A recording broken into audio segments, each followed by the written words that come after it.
Caros amigos estudantes do grupo de estudos virtual Eu Sou Luz, nós vamos dar continuidade agora aos ensinamentos sobre os ciclos do relógio cósmico.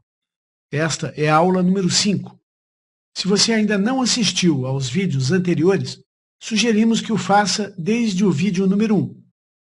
Recapitulando as aulas anteriores, nós ensinamos até agora que a energia que utilizamos em nossas vidas vem de Deus para nós e volta para Ele.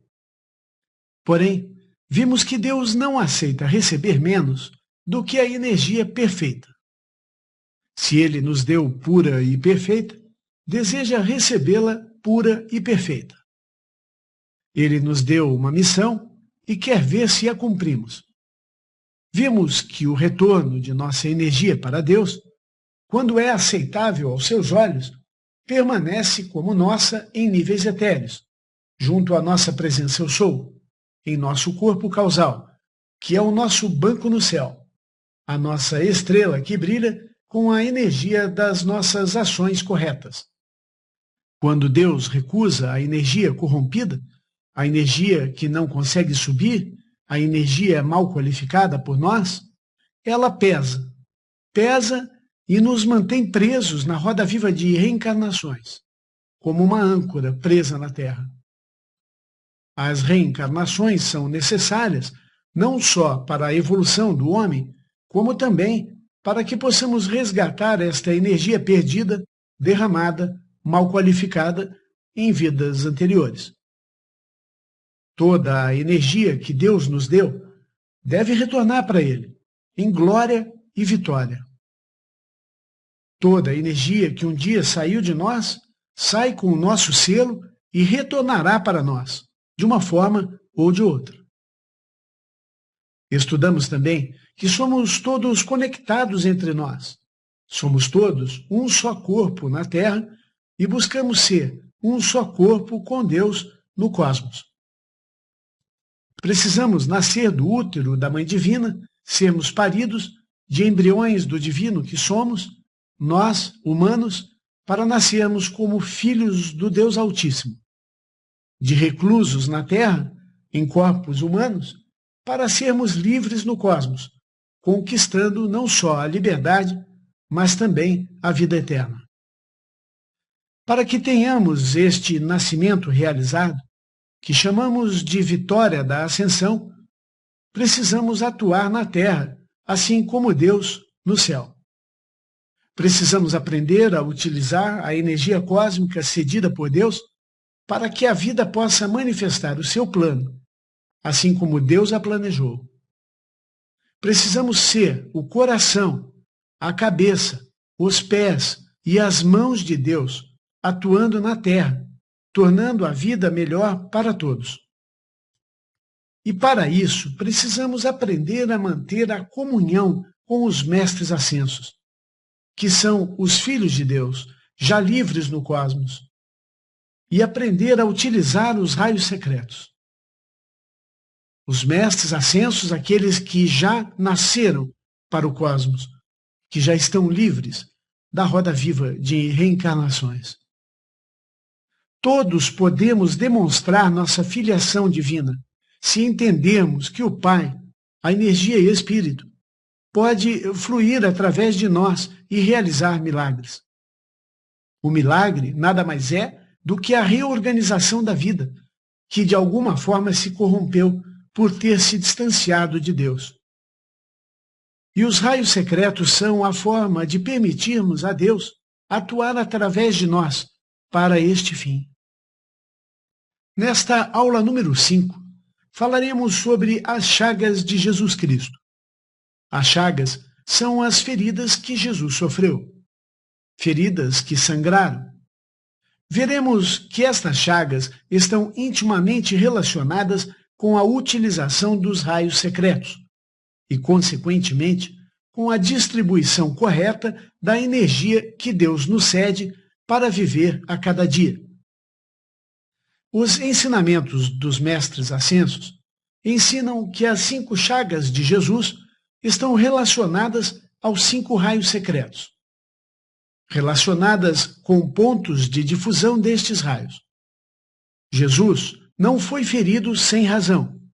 O sangue de Jesus, assim como o de todos nós, traz a luz crística acumulada em nosso templo físico. As entidades e demônios sabem que o sangue é rico em energia, por isso procuram sempre ferir para poder sugar a energia crística que existe no sangue. Ocorre que o sangue de Jesus trouxe muito mais do que energia para que as entidades pudessem sugar. Trouxe a energia qualificada pelos 5 raios secretos, energia de julgamento divino, energia que corrige os erros, energia à disposição de Deus para atuar na terra. Derramar o sangue de Jesus na terra foi importante para que o julgamento dos caídos os mantivesse sem força por 2000 anos, trazendo paz para a terra, onde o mundo conseguiu um nível de libertação imenso. Libertação não só da capacidade de movimentação da humanidade, mas principalmente na comunicação.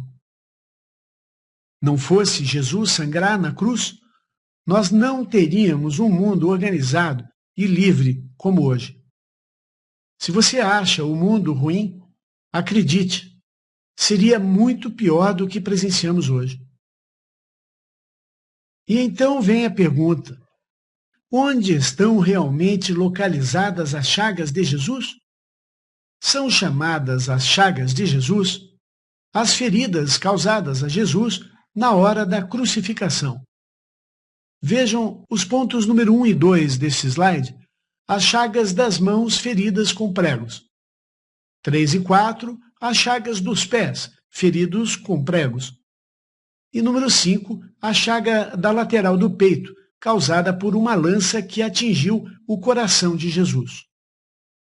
Considerando estas chagas e relacionando-as com os raios secretos, os pés representam a energia do chakra da base. Isso mostra que podemos elevar as energias de nosso chakra da base ou expandir este poder buscando as energias da própria Mãe Terra. E fazemos isto com o poder dos chakras secretos em nossos pés.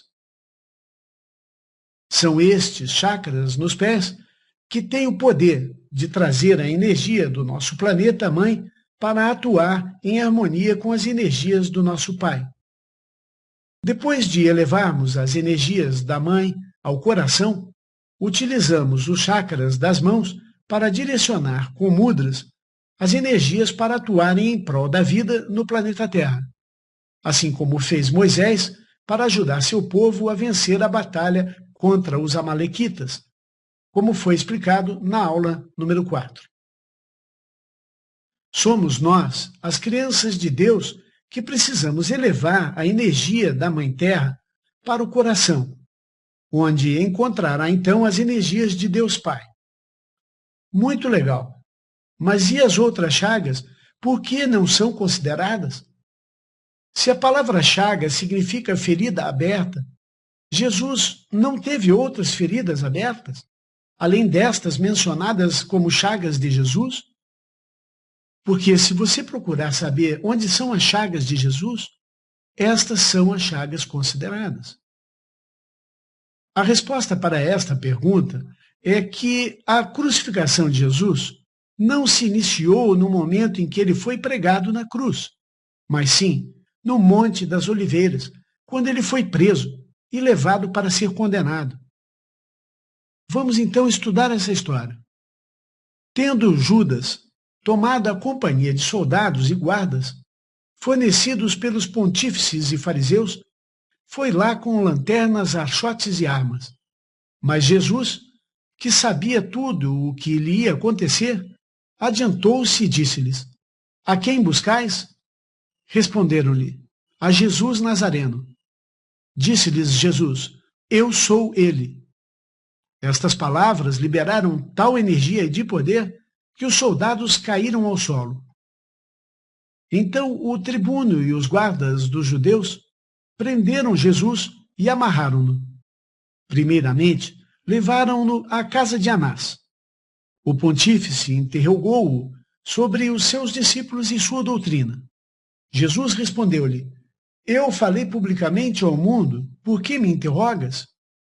Interroga aqueles que ouviram o que eu lhes disse. Eles sabem o que eu ensinei. Anás, então, enviou-o ao pontífice Caifás. E da casa de Caifás, Jesus foi levado ao pretório. Pilatos saiu fora para lhes falar e disse: Que acusação apresentais contra este homem? Responderam: Se este não fosse um malfeitor, não o entregaríamos nas tuas mãos. Então Pilatos entrou no pretório, chamou Jesus e disse-lhe: Tu és o rei dos judeus? Respondeu Jesus: Tu dizes isto de ti mesmo, ou foram outros que te disseram de mim? O meu reino não é deste mundo. Se o meu reino fosse deste mundo, certamente os meus ministros se haviam de se esforçar para que eu não fosse entregue aos judeus. Mas o meu reino não é daqui. Disse-lhe então Pilatos: Logo tu és rei? Respondeu Jesus: Tu o dizes, sou rei. Nasci e vim ao mundo para dar testemunho da verdade. Todo o que está pela verdade ouve a minha voz. Disse-lhe Pilatos: Que coisa é a verdade? E dito isto, tornou a sair para ir ter com os judeus e disse-lhes: Não encontro crime algum. Ora, é de costume que eu, pela Páscoa, vos solte um prisioneiro. Quereis, pois, que eu vos solte o rei dos judeus? E então gritaram todos novamente, dizendo: Não este homem, mas Barrabás. Ora, Barrabás era um ladrão. Fazemos agora uma parte para falar sobre isso. Para contar, então, o detalhe que a história dos evangelhos não conta. É que Barrabás também se chamava Jesus. Ele era o Jesus de Barrabás. E o nosso amado mestre era o Jesus de Nazaré.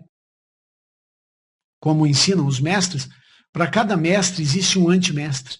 E esse era o caso de Barrabás. Jesus era um nome muito utilizado naquela época. Barrabás é uma palavra formada por bar, que significa filho, mais abas, significando pai. Comumente traduzido do aramaico para filho do pai.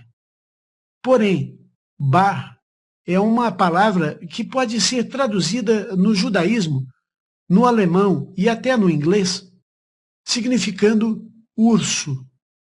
Bar, baer e bear, ber, é a mesma coisa, urso. Assim, Barrabás é aquele que tem a força do urso, ou o pai urso.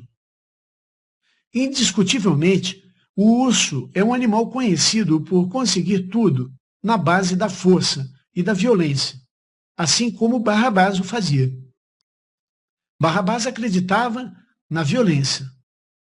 Jesus era o salvador dos homens e seu anti-eu foi representado por Barrabás, aquele que foi libertado em seu lugar. Um preso escolhido para ser solto no lugar de Jesus de Nazaré. Nada é por acaso. Jesus é um nome que significa Deus é seu auxílio, ou sua salvação, ou simplesmente como conhecido o Salvador. Nazaré é um nome que deriva do nome Nazara, que significa verdade. Eram dois judeus, salvadores de seu povo. Os dois prometiam a libertação do mal que afligia os judeus. Mas um era Jesus de Nazaré, o Salvador que trazia o exemplo e o caminho da libertação através do amor e da verdade. E o outro era Jesus de Barrabás, o Salvador que trazia a promessa da libertação com o exemplo e o caminho da guerra, pela luta armada, sangrenta e violenta. Jesus de Barrabás não era somente um ladrão. Como dizia Pilatos, Jesus de Barrabás era um preso político que havia sido detido por ter matado um soldado romano durante uma de suas lutas. Jesus de Barrabás nasceu na cidade de Jopa, ao sul da Judéia. Tinha a profissão de remador de botes e era integrante de um partido judeu que lutava contra a dominação romana, denominado Zelote. Seu grupo agia através de ataques às legiões como meio de fustigar as forças invasoras dominantes. Ele foi preso após um ataque a um grupo de soldados romanos na cidade de Cafarnaum, onde um soldado foi morto. Em Marcos 15, 7, nós podemos ler, abre aspas, e havia um chamado Barrabás, que preso com os outros amotinadores, tinha no motim cometido uma morte. Fecha aspas. Mas então, continuando a história, Pilatos então tomou Jesus de Nazaré e mandou que os soldados o açoitassem. E os soldados, despindo-o, o espancaram e o chicotearam. E teceram uma coroa de espinhos para coroar sua cabeça. Depois de coroarem Jesus com espinhos, o cobriram com uma capa escarlate. E em sua mão direita colocaram uma cana. E ajoelhando-se diante dele, zombavam e o esbofeteavam, dizendo: Salve o rei dos judeus! Os soldados, então, cuspindo nele, tiraram-lhe a cana da mão e batiam-lhe com ela na cabeça sobre os espinhos, que penetravam ainda mais. Só quem já se feriu com espinhos de uma roseira ou de um limoeiro sabem como isso dói. E reparem que estes são enormes espinhos. Muitas são as teorias sobre a origem dos espinhos utilizados na coroa, uma grande controvérsia entre os estudiosos. Para alguns botânicos, os espinhos usados para trançar a coroa de Jesus eram de uma planta conhecida como espinheiro de Cristo, do sírio Ramus spinacristi. Para outros, são espinhos da acácia ou até da gundélia, mojave ou espinheiro da Virgínia. Há ainda um grande consenso de que a coroa não era aquele tradicional anel que passa pela testa, mas em forma de um capacete. Estas imagens dão uma boa ideia do sofrimento que o amado mestre teve de suportar. Pilatos, então, saiu outra vez para fora e disse-lhes: Eis que vou-lo trago fora, para que conheçais que não encontro nele crime algum. E eis Jesus trazendo a coroa de espinhos e o manto de púrpura. E Pilatos disse-lhes: Eis aqui o homem. Então os ministros e os príncipes dos sacerdotes, tendo-o visto, gritaram, dizendo: Crucificai-o, crucificai-o. Disse-lhes Pilatos: Tomai-o vós e crucificai-o, porque eu não encontro nele crime algum. Vejam que Pilatos queria tirar o corpo fora dessa fria que colocaram ele. A alma já sabe, né? Responderam-lhe os judeus: Nós temos uma lei e, segundo a lei, deve morrer, porque se fez filho de Deus. Pilatos procurava soltá-lo, porém os judeus gritavam, dizendo: Se soltas estes, não és amigo de César, porque todo aquele que se fez rei é contra César. Eles gritavam: Tira-o, tira-o, crucifica-o, crucifica-o. E disse-lhes Pilatos: Por que eu hei de crucificar o vosso rei? Responderam os pontífices: Não temos outro rei senão César. Então Pilatos mandou soltar Jesus de Barrabás, e tendo mandado açoitar a Jesus de Nazaré, entregou-o para ser crucificado. Eles tomaram Jesus e conduziram-no para fora, e carregando sua cruz, saiu para um lugar que se chamava Calvário, em hebraico Gólgota, onde o crucificaram, e com ele outros dois, um de cada lado e Jesus no meio. Neste momento vale outra parada para um comentário. A cruz completa pesava mais de 150 quilos.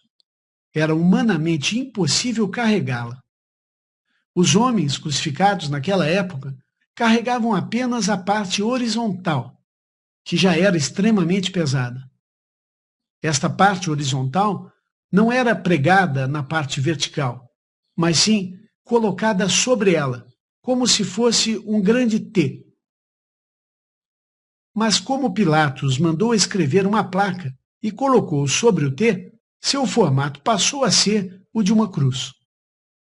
Nesta placa, como todos sabem, estava escrito: Jesus de Nazaré, o Rei dos Judeus. Vamos então agora falar diretamente sobre as chagas. Como já dissemos aqui, religiosos de várias congregações afirmaram que as 5 chagas santas ou 5 chagas sagradas de Cristo foram as 5 feridas infligidas sobre Jesus durante o momento da crucificação. Eles afirmam que 2 ocorreram através de suas mãos ou de seus pulsos, onde pregos foram inseridos para fixar Jesus à cruz. 2 através dos pés, também por pregos. E a ferida final, ao lado do peito de Jesus, onde seu coração foi perfurado por uma lança, a fim de ter certeza de que ele estava morto. Essas feridas não foram mencionadas explicitamente em nenhum dos evangelhos canônicos até a ressurreição, quando Tomé pediu para tocar as chagas, para acreditar que Jesus havia ressuscitado. João Evangelista afirmou que nenhum de seus ossos foram quebrados. Porém, algo está errado. No curso de sua paixão, antes da crucificação final, Jesus sofreu outros ferimentos diretos, em outras partes do corpo que não podem ser esquecidos. Afinal, chagas são feridas e ele teve outras. Além das mãos, pés e coração, Jesus sofreu feridas onde a terrível coroa de espinhos lhe perfurou a cabeça e sofreu a flagelação com o espancamento que atingiu principalmente as suas costas e também ao seu rosto. Segundo o estudo do Santo Sudário, Jesus teria levado uma série de chicotadas, cerca de 120, com uma arma romana chamada flagrum, que corresponde a um chicote triplo com pedrinhas de chumbo e, ao ser usado no corpo de um ser humano, deixa profundos cortes. Além disso, mostra uma grande equimose no nível da omoplata esquerda e uma ferida no ombro direito, provavelmente pelo fato de carregar o patibulum, que é o tronco horizontal da cruz, sobre os seus ombros. Assim, quando falamos das chagas de Jesus, completando aquilo que dizem os católicos e evangélicos, entre outros seguidores de Cristo, precisamos reconhecer que houve também chagas na cabeça e nas costas de Jesus. E o texto para explicar as chagas, agora por completo, ficaria assim: quando Jesus recebeu a coroa de espinhos, feridas profundas jorraram sangue de sua cabeça. Depois foi espancado pelos soldados, produzindo feridas pelo corpo todo, principalmente pelas costas, peito e rosto. Depois, suas mãos e pés foram feridos com pregos e, por último, uma lança penetrou a lateral direita de seu corpo, atingindo diretamente o seu coração. Esta é a forma certa de se descrever as chagas que Jesus Cristo sofreu ao ser crucificado. Agora, vamos relacionar os 5 raios secretos com as chagas de Jesus. Os raios secretos são a forma de manifestar a vontade de Deus através do nosso corpo. Vamos lá. Número 1. Escoriações pelo corpo todo. A energia da mãe. Utilizamos o corpo nos raios secretos, entregando-nos por completo tanto os nossos 4 corpos inferiores como a nossa própria vida para Deus. Servimos a Deus com o nosso templo para recebê-lo, permitindo que Deus atue na terra através de nós, trazendo para o mundo uma vida melhor e mais pura. Para isto, precisamos manter a casa limpa, manter o foco no primeiro mandamento, amar a Deus acima de tudo. Precisamos querer servi-lo, disponibilizar o nosso corpo para servir a Deus. Nada temer, enfrentar tudo o que vier pela frente. Assim como Davi enfrentou Golias, ele sabia que Deus atuaria através dele. Ele não teve medo. Não importa a força contrária a você, diga: Deus, venha, flua através de mim, resolva esse problema. Isso é a entrega da energia da mãe para o pai. A mãe é a matéria, nosso corpo é a matéria. Precisamos entregar o nosso corpo físico para Deus. É isso que representam as escoriações pelo corpo todo que Jesus teve. Número 2. A coroa de espinhos na cabeça, a energia do Pai. Utilizamos a cabeça nos raios secretos, falando e focando a perfeição para manifestar a vontade de Deus, invocando o Espírito de Deus para descer em nosso coração, escutando o comando de Deus em nossas mentes, tomando a decisão de obedecer a Deus. Assim como Jesus tomou, mesmo sabendo que iria morrer na cruz, aceitou obedecer. Ele poderia ter fugido disso se quisesse. Tinha o livre-arbítrio para tal. Poderia ter mandado legiões de anjos lhe protegerem, como ele mesmo afirmou a Pedro, quando vieram lhe prender, mas preferiu servir ao Pai. Então, a coroa de espinhos na cabeça e também os ferimentos no rosto demonstram as energias dos chakras alfa que nós temos, do chakra da garganta, chakra da terceira visão e chakra da coroa, a energia do Pai. Número 3. Os pregos nos pés, a energia da alma. A alma trabalha com a mãe. Ela busca estar onde é preciso para sermos um por todos e todos por um. São os pés que nos levam para lá e para cá, para buscar diversão ou para servir a vida. Para isto, precisamos manter o foco no segundo mandamento: amar e servir ao próximo como a nós mesmos. Servir a necessidade da vida. É a alma quem decide se abre os chakras dos pés para que a energia da mãe terrenal suba ao coração. A alma pode decidir se permite que a mãe e o Pai divinos se encontrem em seu corpo, em seu coração. Não é só a energia do chakra da base nosso que deve subir ao coração, mas precisamos nos unir à Mãe Divina e trazer a energia da própria Mãe lá da Terra para ampliar a força do nosso chakra da base. Só conseguimos isso com respeito total à energia da Mãe, que nós vimos nas aulas passadas. Número 4. A lança no coração, a energia do Filho. O sagrado ponto de união entre as energias alfa e ômega, do céu e da terra, de Deus Pai e de Deus Mãe, o coração. Neste momento, ao nos entregarmos totalmente a Deus, confiamos que através de nossos corações podemos vencer todas as barreiras. E então as energias de Deus que descem e as energias da Mãe que sobem giram tão fortemente ao se encontrarem que criam um magneto fortíssimo para as energias do grande Sol central.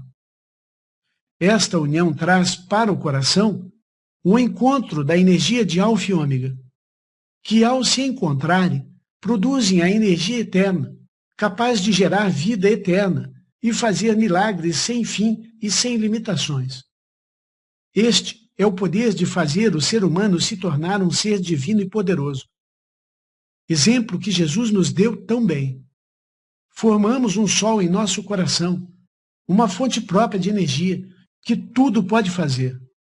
É no coração que atingimos a fé após colocá-lo em uso. Aprendemos a respeitar seu poder, que se manifestará em nosso mundo real e material.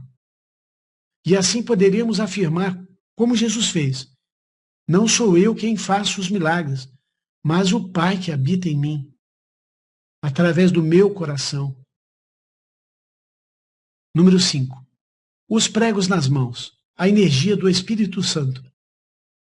Podemos utilizar os chakras das mãos para direcionar com os mudras as energias para atuarem na terra, assim como fez Moisés, confiando no poder de movimentação da energia do coração para manifestar o bem, o bom, o belo, a ordem e o progresso através das nossas mãos. Os braços e as mãos são como uma mangueira por onde flui a energia do coração. Então, podemos repetir com Jesus: já não sou eu quem vive, mas é Deus quem vive em mim. Podemos dizer em voz alta e forte: Senhor, utilize-me, coração, cabeça, pés e mãos, todo o meu corpo à sua disposição, para a realização da tua vontade, assim na terra como no céu. Na Pérola de Sabedoria, volume 39, número 23, No ditado do mestre Ascenso Saint-Germain, dado à mensageira Elizabeth Klaproth, ele disse, abre aspas, é o fazer que conta, sacrifício, renúncia, abnegação e serviço. Abençoados, nesta hora de mudança de era, há uma luz que brilha intensamente. Onde está esta luz, amados? Está no farol? Está no aparelho de televisão? Está no chamado espaço cibernético? Será que está refletida nas economias das nações?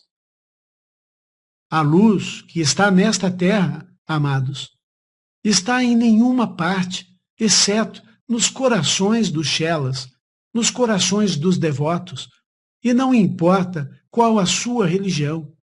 É o fazer que conta, o sacrifício, a renúncia, a abnegação, o serviço. Estes são os elementos da alquimia que lhe trazem até o ponto de síntese de sua alma com o raio rubi e com o Buda do raio rubi.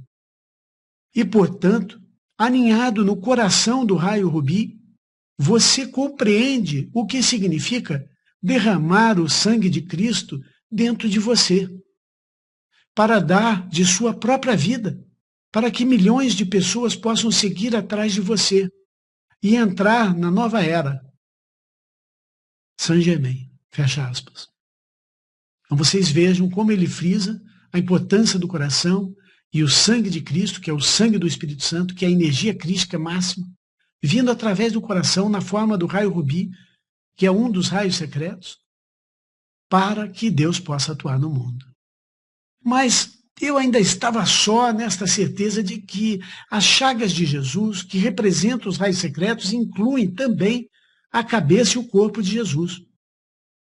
Até que então eu encontrei o seguinte ditado dos mestres que confirma a minha tese.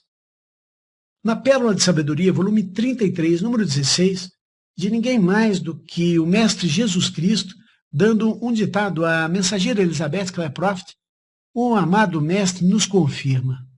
Abre aspas. Vamos contemplar os mistérios da autotranscendência no óleo santo, na chama sagrada e no santo de Deus. Alguns ouviram o chamado.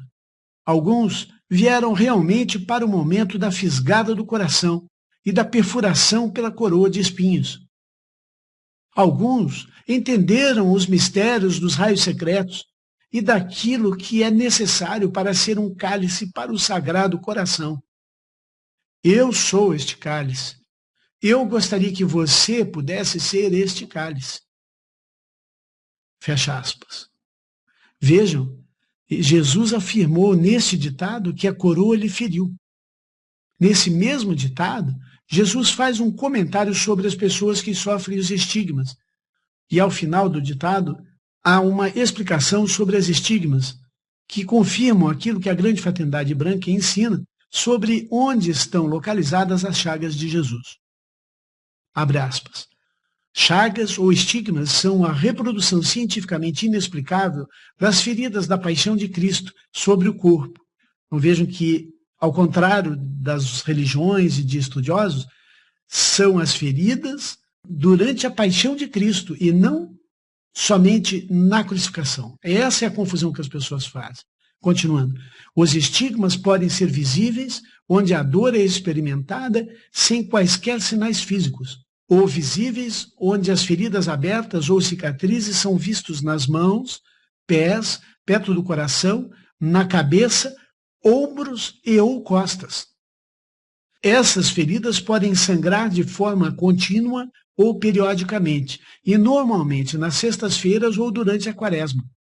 Daí aqui uma coisa que nem todo mundo sabe. São Francisco de Assis foi o primeiro a ser reconhecido por ter recebido as estigmas de Jesus. Fecha aspas. Finalizando então esta questão, reafirmando aqui, as costas e a cabeça de Jesus não foram consideradas pelas religiões porque elas ocorreram antes da crucificação. Só na cruz ele foi ferido nos pés, mãos e coração. As igrejas dizem, Jesus foi ferido ao ser crucificado, ou seja, colocado na cruz, apenas nas mãos, pés e coração. Mas a crucificação iniciou-se no momento da paixão de Cristo, em que ele perdeu a liberdade e foi capturado e preso, e assim a Via Crucis começou. A intenção da falsa hierarquia já era crucificá-lo desde o início na sua prisão. Espero que vocês tenham gostado. Coloquem-se à disposição de Deus para fluir através de vocês. Não se preocupem em buscar a energia da Mãe no centro da Terra através dos chakras dos pés. A simples adoração a Deus e vontade de servi-lo traz a Mãe para o coração de vocês. A Mãe se eleva junto com vocês. Lembrem-se, nós ainda vivemos no útero da Mãe Divina e precisamos nascer como divinos, precisamos nascer como filhos de Deus. Ainda somos humanos. Reino humano não é reino divino. Reino humano é o reino que tem a oportunidade de nascer como divino, se assim desejar, se assim fizer um esforço. Esforce-se, participe com a grande fraternidade branca, participe com as 8 grandes religiões do mundo, participe servindo a luz, não só para curar os doentes, mas para tentar amenizar o sofrimento desse mundo, para tentar amenizar o sofrimento dos elementais, para segurar as forças contrárias à vida, sejam elas onde estiverem, orando contra o crime, orando para a organização na política, de uma forma que Deus possa colocar filhos da luz para atuar na liderança política dos países, entre tantas outras coisas que nós sabemos são importantes. Deus nos abençoe a todos para que possamos mostrar para o mundo a possibilidade de sermos como Jesus foi, porque ele mesmo foi para Deus e disse que milagres maiores nós faríamos, porque ele não estaria mais entre nós. Então, se ele disse que milagres maiores faríamos, é porque nós podemos atuar como ele, porque é só acreditar, é colocar em prática. Quanto mais deixarmos fluir a energia através de nossas mãos, mais nós vamos conseguir abrir esses canais que talvez estejam entupidos no início, mas se não tentarmos, se não colocarmos as mãos para abençoar, para deixar essa luz fluir, então nós não aprenderemos a utilizá-la. Então não seremos capazes de fazer fluir esse raio secreto tão importante. Nós vamos falar ainda mais sobre isso numa próxima aula, sobre o que são realmente os mudras.